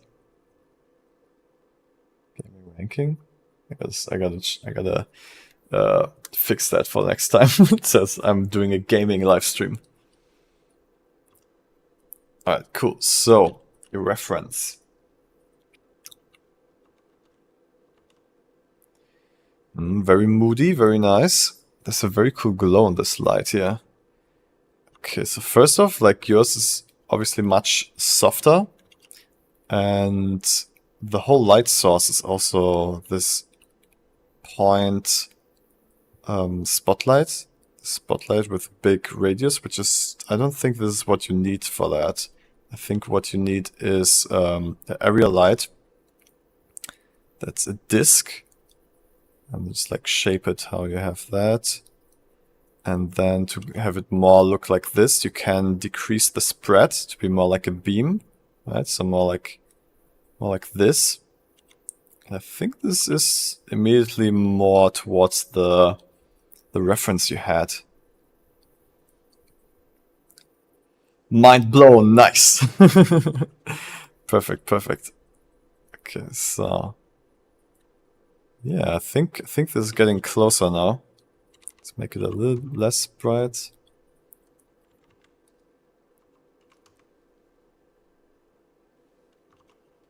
Okay, see, but the surface itself... Oh yeah, the surface itself needs to be much brighter for sure.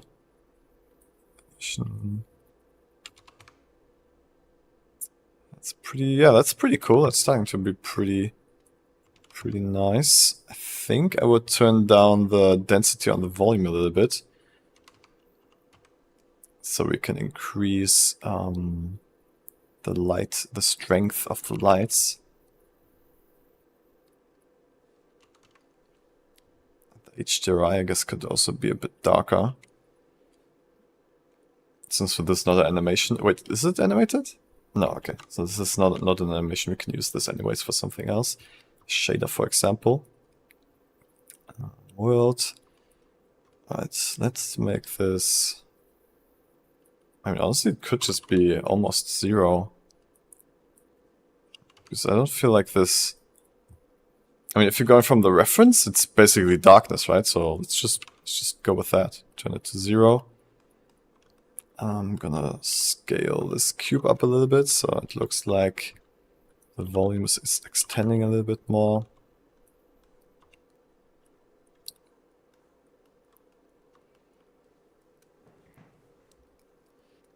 To turn it into an area disk light, needs the HDRI. Let's just understand my scene more. Okay, I see.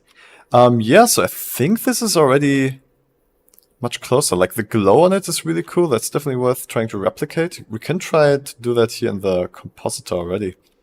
Okay, you have my soft glow enabled. Let's see. Compositor is on.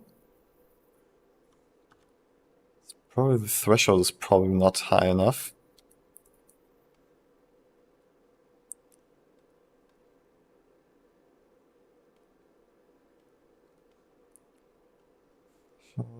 Here we go.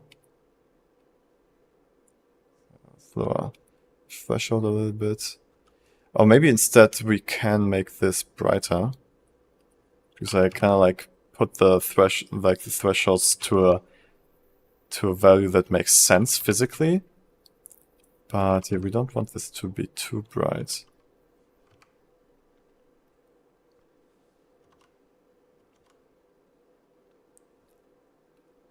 I guess this feels kind of good.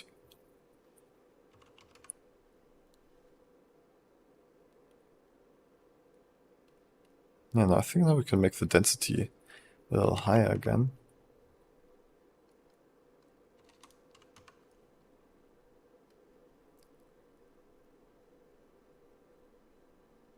So this anistrophy is always worth playing around with.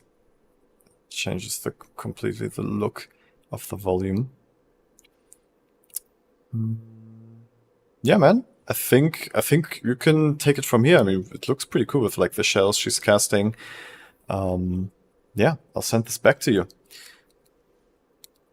How to work more with the volume like in the reference. Do you still have a question about the volume? Yeah, I already got me pretty far. Okay. Yeah, I think this is getting pretty close to what you wanted. Yeah, okay. I'll save this and send it back to you. Oops, gonna want to change the name of it. Eric Calva V1. Okay, and then I'm gonna quickly look at your other scene. Let's see. Boom.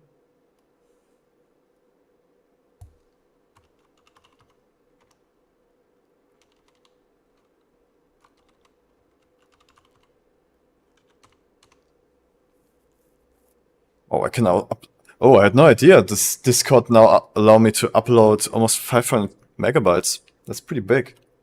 Okay, Samurai Cliff Hand. Let's see what this is about.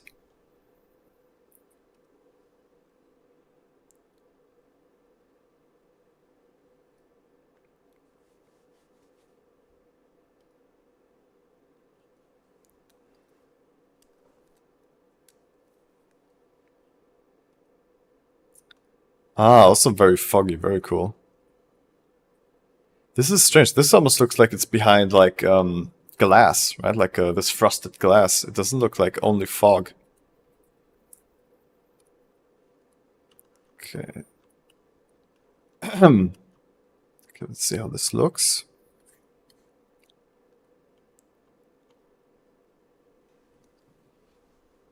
Okay. Yeah, you got pretty far here too. I mean, what's special here is definitely this like, yeah, frosted glass look. Did you create something like that? Okay, you have a volume here.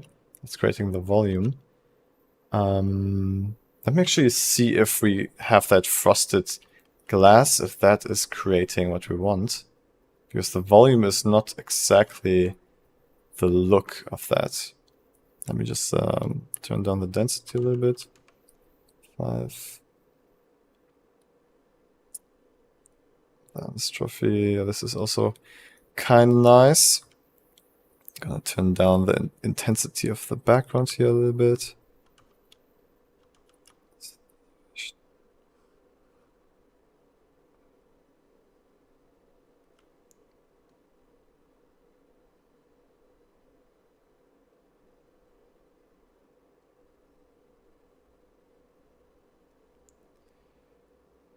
Oh.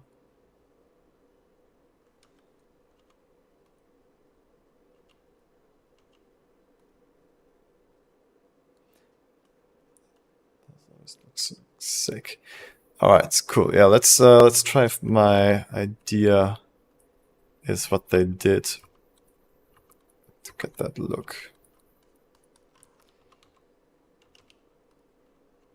Okay, so we want it to like just barely touch the fingertips, and then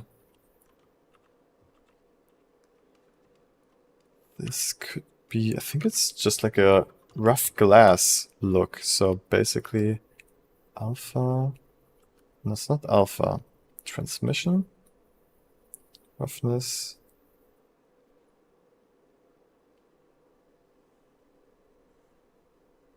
It's not like this. Let's try glass. And you make it rough.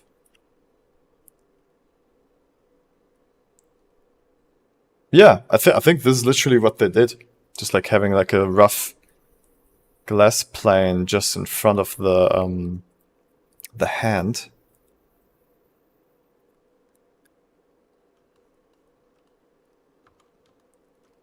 Do we still even need the volume anymore? The shadow. The shadow on the glass looks kind of strange though.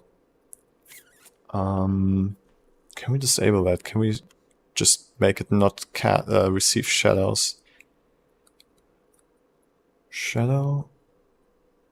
Okay. Yeah, cool.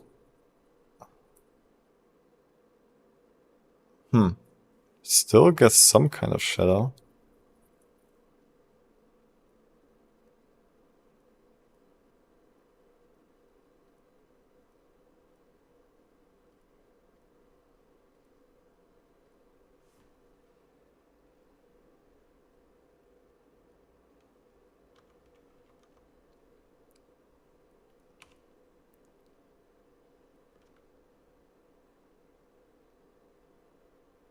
Yeah, I mean,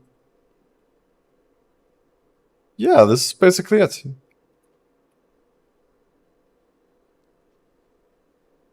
There's like some limitations that you need to play around with to get exactly what you want, but I think this is the look that they made.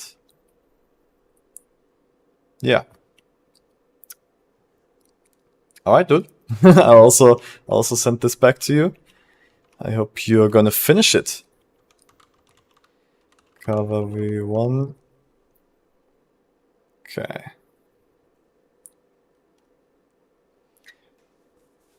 Well, yeah, was going pretty fast now. Okay, cool.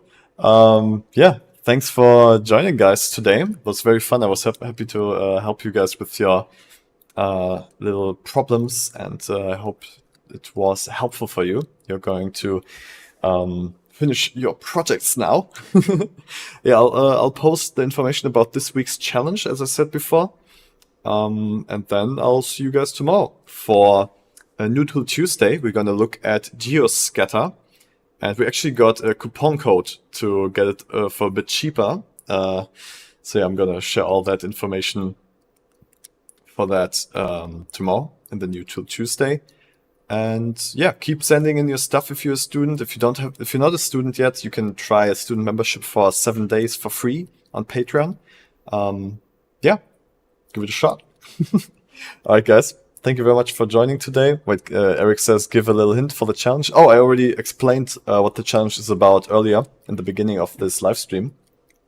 So just scroll back, check it out if you want to start immediately. But yeah, I'll have a post ready in half an hour or so. All right, guys, have a great night, and I'll see you tomorrow. Bye bye.